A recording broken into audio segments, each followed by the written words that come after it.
Gloire au Seigneur. Awa Tozolo Bela, problème il y a Élisée avec le fils du prophète. Gloire à Dieu. Bien-aimé dans le Seigneur. Dans 2 Rois chapitre 6, verset 1er jusqu'à 7e verset. Basobet la biso lisolo, il y a Élisée. Élisée, Élisée, il fit un grand prophète de Dieu, celui qui avait marché avec l'esprit d'Élie. Et la Bible dit, dans 2 Rois chapitre 6, verset 1er jusqu'à 7e verset, balobi Élisée avanda qui n'a pas fils du prophète. Et si kabane ko vanda, et comment qui tellement moukié. Et comment qui moukié, Élisée avandi kaka. Élisée sali constant que et si que comme moukié. Batu ba comme tellement ébélé. Mais il fallait maintenant tout élargir la vision. Il fallait maintenant tout élargir la place. Pour batu se ba koka parce que et place c'est comme moukié mais batu ba comme ébélé. Élisée a sali constant wana. Pe constant wana Élisée salaki et y'a ko simba même ba fils du prophète. Même ibala salaki na bango, ba y'a ko ebisabi que non prophète. Et si quand on fani awa et comme moukié. Il fallait tout élargir ma tante. Et Seigneur tout élargir misala. Et Seigneur tout tongalisu sous banaku pour permettre à tout vivre. Parce que et si quand on vani et comme vraiment moukié. Et comme vraiment moukié, il faut tout élargir. Donc c'est-à-dire Élisée pas boya quitter, Élisée yoki bango. Alors oui c'est normal, il faut tout élargir espace. Il faut tout élargir les lieux. Il faut tout élargir ma tente. Pour que tout va bien, tout va vendre malade. Il faut tout élargir. Mais le problème qui est là, et Seigneur libo sale. Amen. Ce qui te sont dit moukessima, tu ne peux pas élargir ta destinée. Tu ne peux pas avancer dans ta vie si tu n'as pas une vision. La grandeur d'une personne, ce n'est pas par rapport à son argent. La grandeur d'une personne, c'est par rapport à sa vision. Nenga français balobaka, montre-moi ta vision et moi je te dirai ce que tu deviendras demain. Donc c'est-à-dire quelqu'un qui vit sans vision, quelqu'un qui vit sans objectif, c'est difficile yakokende liboso. Quelqu'un qui vit sans projet, c'est difficile d'évoluer dans le monde actuel. Parce que tu peux avoir Dieu, tu peux avoir l'onction de Dieu, mais si tu n'as pas un projet, si tu n'as pas une vision, si tu n'as pas des objectifs, ça sera difficile d'avancer. Amen. Voilà pourquoi on remarque, et ça la bate belé bazo vivre na mukili. Bazo kanga batu bandoki. Bazo kanga batata mosi ba démon. Pourquoi? Parce que yé moko na kata vie na ye, azata na vision moko te. Azanga projet na vie. Azanga objectif. Makamunyoso amona ngo normal. Amen.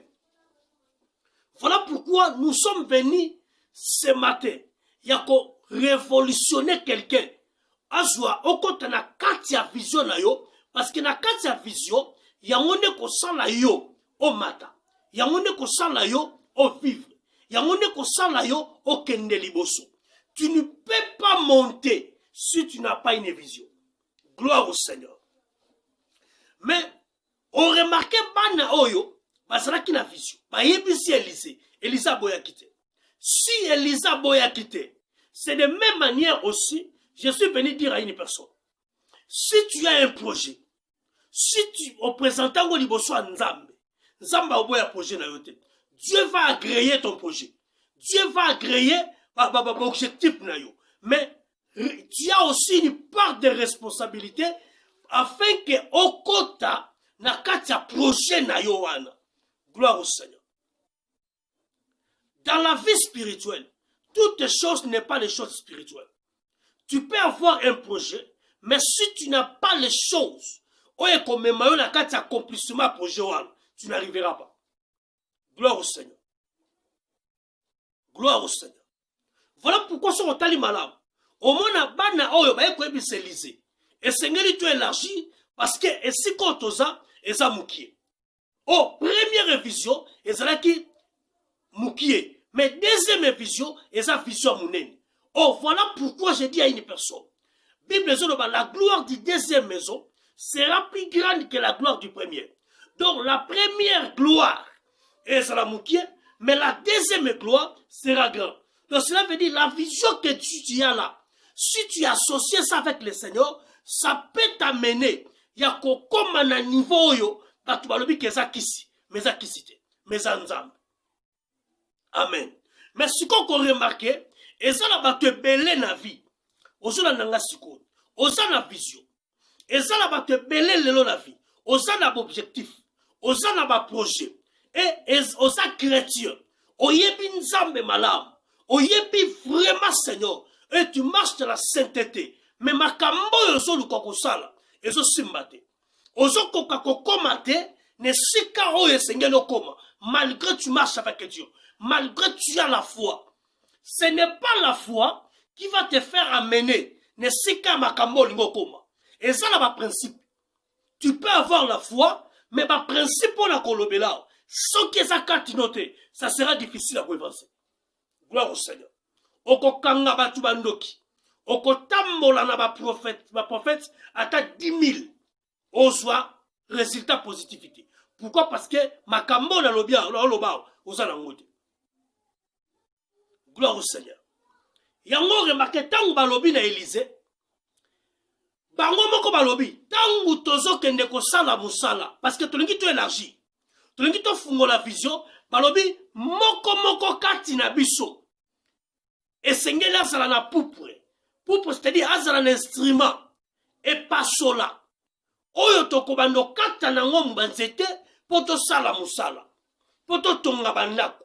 Malgré nous avons une vision, mais s'il n'y a pas l'instrument, et que sera impossible poto yeba kotonga bandako. Et que sera impossible poto yeba ko élargir notre tente. Nous avons la vision, mais il faut aussi notre vision et ça l'a accompagné avec le poupre qui est les instruments de travail. Gloire au Seigneur. Oh, bana oyo, ce qui passe là qui est un instrument à travail. Malgré parce qu'il a besoin d'élargir. Il a élargir en côté et il a ko simbate. Ata parce qu'il n'a pas une vision à élargir. Ce qui va compter qui gêne prière. Il y a 125 jours. Il y a 5. Malgré qu'il va élargir. Pourquoi? Parce qu'il n'y avait pas l'instrument. Or, Dieu accompagne Kamutu avec le projet que tu as, si tu as aussi l'instrument entre tes mains. Parce que l'instrument là, c'est ça ce qui va permettre à Dieu de passer pour accomplir ta vision. Gloire à Dieu. Balobi, ton conçoit l'instrument, ma poupe, ton conçoit pas sola, machette. L'instrument ton katalango bansete ne toko sala batante. Instrument. Tu as la vision, mais tu n'as pas l'instrument. Et ça va te belé na vie. Bozo sambela. Tozo luka nzambe. Seigneur bénis-moi. Seigneur fumana nga bikuke. Nzambe salanga bakama minene. Mais tu as la vision de devenir grand. Mais quel instrument que tu as? Osa l'instrument. Instrument y a vie. Sur la terre, même quand tu pries, même quand tu verses l'onction, même quand tu gênes jour et nuit, il n'y a qu'un seul instrument à vie, où il y a quelqu'un sans la yo, atteindre l'objectif, où il y a quelqu'un sans la yo, au mata, pour vivre bon la manzam. Voilà pourquoi les fils du prophète, bah yebisi prophète, ton consomme instrument, ou ton consomme la porte élargie. Or, le premier instrument à vie, quel que soit tu es chrétien, quel que soit tu gênes, quel que soit tu es fort, le premier instrument, c'est le titre fait. Le titre fait, c'est-à-dire classe oyotangi. Gloire au Seigneur. Instrument à liboso ya vie. Oyokoki ko accomplir ta vision. Ensemble avec l'Éternel, et ça classe oyotangi. C'est-à-dire quoi? Dieu ne peut jamais utiliser quelqu'un à comme il est président de la République si tu n'as pas étudié. Papa, instrument à liboso ya vie à mutu. Oyo mutu akokozala nango na vie na ye, et ça étude fait, classe oyotangi. Si tu n'as pas étudié, même si tu as l'onction, aucun jour tu vas devenir DG de la société. Et c'est impossible. Mutu atangite. Ata ozana miracle na nzoto na yo. Okotikalaka jamais kokoma ministre.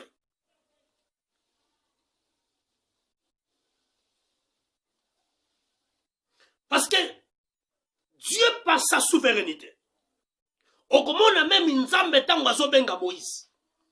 Exode chapitre 2. Alors Moïse, naza Nzambe na ponio. Ozana nini na maboko na yo. Moïse alobi j'ai un bâton. Amen. Donc c'est-à-dire Dieu a passé à travers le bâton de Moïse pour accomplir Oezra qui fait, Oezra qui souhait à la kaki d'Abraham leur père. S'il n'y avait pas le bâton entre les mains de Moïse, je ne sais pas quel mécanisme Oyo Nzamba linga ki kosala pour Moïse a comme en Efra, comme en Égypte. Toi aussi, ma soeur, tu me suis. Mon frère aussi l'andangai. Oza a besoin de Nzamba selo maka. Oza a vision minene. Mais est-ce qu'otanga? Otanga te. Oza la diplôme te. Oza na atala mukanda moko ta licence. Tu n'es pas gradué. Tu n'es pas licencié. Même à ta billet à 6e oza nangote. Tu es bourré qui tout à fait. Même comment on moko komate. Mais comment Dieu, il peut te prendre pour commission ministre? Même ce qu'on t'a dit dans l'exode, si Moïse a komaki et c'est qu'a komaki, pourquoi? Parce que Moïse a qui instruit, Moïse a qui éduqué, Moïse a tangaki, frère. Et on remarque que belé na Bible, oh nzamba tombola bango na royauté, ce sont des gens intellectuels. Dieu ne marche pas avec des bourriques. Dieu ne collabore pas avec des bourriques. Un bourrique, a un raisonnement ya bamiyai mususu. Et muto ya tangi, na muto ya tangi te raisonnement ça différent. Voilà pourquoi qu'on remarque même ce qu'on tambola. Na muto ya tanga, na ozo tambola, na muto ya tanga te, on comprend même façon koloba, façon qu'on comprend de makam, et ça différent. Pourquoi? Parce que muto ya qui n'a pas de l'école. À ça différent na muto qui n'a pas de l'école. Maintenant mes chers amis, ozo kanga batata masibandoki. Onga viezo bongate. Nazo sambela makambe to simbate. Est-ce que otanga? Est-ce que nemo sawana? Otanga. Oyebi muto ya tanga. Muto asa licencié en économie. Oza licencié na doctorat. Oza muto ya tanga, oya tanga, un intellectuel. Oya tanga, n'engine bisolo komoko. Azana 1000 chances à réussir na vie naï. Même à tanza, même à ta prière. Pourquoi? Parce que tant que que ont changé. Bien aimé, tu as comme une génération que nous avons besoin de se passer dans l'instrument. Même dans quatre églises, Dieu ne peut jamais bénir tout le monde de la même façon. Un licencié en économie, n'a muto atangite. Ce qui n'zamba pas molibino, li pambole cause la différence. Parce que licencié en économie, à pas moment niveau ya ba licencié. A osala ba makambo o ya ba licencié. Mais yo ça D6. Ba ko pambole ko tika na kana niveau D6 wa.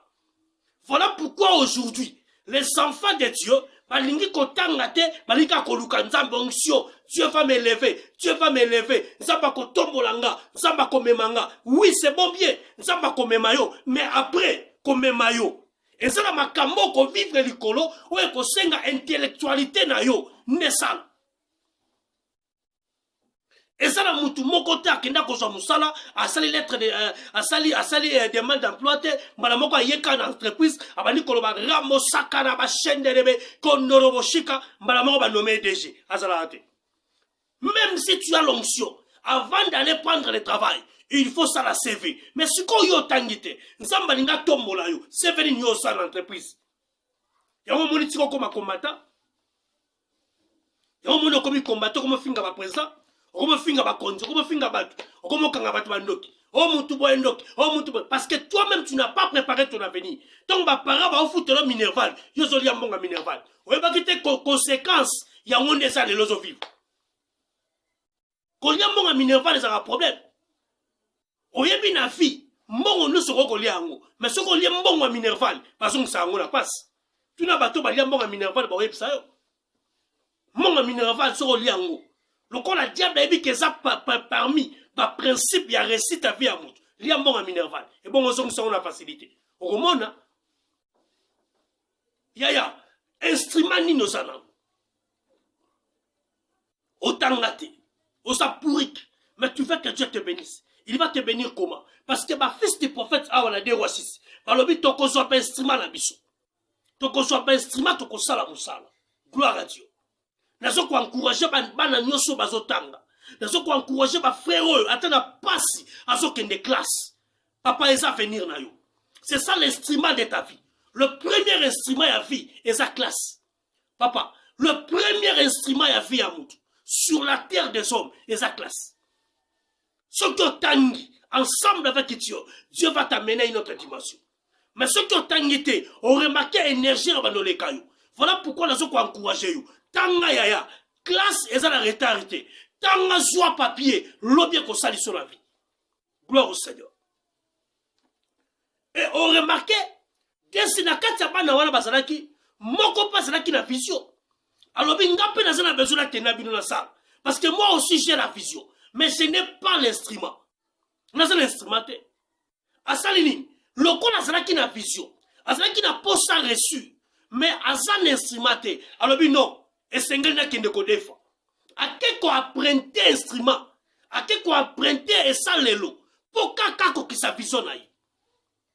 Et tant qu'on a la moussala et quoi il a katamai a gangi. Alors bien mon Seigneur. Et loko na prentaki yango ezala ngo yangate ezala batu na prentaki kaka pona sala musala kaka pona kota na vision na kende ko apprenter et Élisée nzamba sali grâce et bimi na kata mai osomo mutu oyo azalaki na besoin azala na vision mais alobi ke fona prenter so na lobi lokola na tangite lokola na za licencié te fina nge sulika boy non vie silité Bible zoloba il faut encore prenter parce que jeune garçon oyo ndeko yo azalaki na instrumenté make ko defa ezani quand quelqu'un a une vision tant on a la vision comme communine tant on a la vision qu'on a la grâce sur la terre linga même ceux qui va para batangi siote ceux qui va para ceux qui makasa ko tangi sote linga o apprenter ko apprenter ko aider yo pe na vie ko apprenter lingo la tsanini ceux qui ont la médecine à kotanga te yekola ta métier yekola ta mécanique yekola ta couture et ça o kenda ta ko apprenter o kinde comment ko yebi musabe na kota ta awa na zwata eloko yo la kisanga ta métier la kisanga ta ko bongisa mutuka la kisanga ta ki maçonnerie ata ki menuiserie et ko aider on a vie connaître même un métier dans ta tête. Avec Dieu, il y a un moment même temps où Yesu en tant que Nzambe, pour apprendre la vie, il faut avoir une part de responsabilité. Yesu pas Yekula qui meniseri. Il y a un moment Paul, à vivre quand l'évangile, Paul a baïba qui keno, il à part l'évangile, il faut ngaïpe Paul, n'est-ce kotonga batante. Yozo sambe Nzambe, otangate 1, 2, ata métier moko na vie oyebite. Ata métier moko na vie oyebite. Au printemps ta muki était pas baninga. Le loyo walo souffrir. Oza la poto mozo souffrir. Oza la ngolo ozo souffrir. Oza la kinchasu zo souffrir. Okomi okangaka batu bandoki. O yazala kindoki. Yazala bakisi. Yazala pourquoi? Parce que yé atangate makenda ki kodefa. Akende ko apprendre moi couture moi quelque part. Akende ko apprendre te la garage moi ko ayekola ki mécanicien. Et ça aider à vivre. Mais toi, tu ne connais rien. Même si tu as l'onction, si tu n'as pas les métiers, cette année, je dis à une personne, il faut chercher à voir le bagage de Moutou pour que Dieu te fasse grâce. L'on l'espère au Kangabatu Bandoki. L'on l'espère qu'on va faire Yaya Azandoki. L'on l'espère qu'on va faire de quoi ça n'a pas qu'ici. Non. Yope na fina yo, linga otanga. Ce qui va paraître batangi siote, Luka o apprenti, lokola ndeko apprentaki. Yekola ta musala, yekola ta métier, yekola ta kolinga ta lipo na boulangerie, et ko aider yo un jour. Nga na mona batu papa. Na mona batu mutu atanga te, ma yekola ka garage, a yekola ka mécanique et aider na vie. Nga na mona mutu. Oyebi pourquoi ba décret sur la malona ba église? Parce qu'il y a trop de pasteurs qui sont des bourriques. Il y a trop des enfants de Dieu aujourd'hui. lokola andimi déjà Yesu lokola yambi Yesu amoni que Yesu ka nde teyembaka nzembo eloko mo faut to changer biso ba chrétien il faut to changer tout ma kwema alokotaka na se atomboli likolo alokotaka na se atomboli likolo yo sikozo mona to tangi na ote alokotoka na se a commission président alokotoka na se a commission ministre intérieur alokotoka na se a commission ambassadeur donc alokotaka na se non atom sayemba nzembo alobi makambo nzambe za grâce mais pour comme à un niveau ça demande aussi des critères. Dieu aussi a des critères. Aux autres bénédiction, aux autres critères nini. Amen. Ndeko, l'on l'esprit te kindoki. L'on l'esprit que Satan, mais est-ce que dans ta vie, comme tu as cette vision-là, est-ce que yotanga? Est-ce que tu as déjà maîtrisé même un métier dans ta vie? Nzamba koleka ndenge nini nzela na yo aopambulo koma même soko tangate ata apesi yo 1 million de dollars lokolo tangate osape na projet te mbongo kosila kana basi et aussi dans la boîte pourquoi parce que tu n'as pas un projet mais quelqu'un oya tanga mutu asa na métier aibi ke lokola sali ki garage oyo na saka na vision funa fungula garage mukola kozwa 1 million a résonance na garage tolongola tolongola l'esprit kana Satan tolongola l'esprit kaka nini mais to soit esprit to pesa lanza et ça lokola lelo bato akashi ce que les camions se simite oh FCC mtezo bloqué biso oh FCC mtezo bloqué biso non tolongola les camions FCC tolongola les camions bino bato boza na pouvoir bo sala par rapport ya tao nzamba pesi bino bo soit berere te bo bakila mutu c'est comme aujourd'hui dans la vie loko lezo simba te na vie na yo okomo bwa kilango batata mwasi okomo bwa kilango banoko bandoki mais entre temps yo moko tangate tu ne connais rien même comme no yebi okomate c'est Dieu le propre nzambe za wapi pour nzambe za te pour nzambe za yo moko nde o soit responsabilité à vie o songa de sika et Dieu ne marchera avec toi vraiment que Dieu vous bénisse c'était votre humble serviteur le prophète Timothée Lukaïsa et ça message d'encouragement et ça message à fortifier tout le monde où il y a la vision où il va soit instrument et où il va comprendre s'il n'y a pas moyen d'avoir les instruments que Dieu vous bénisse amen.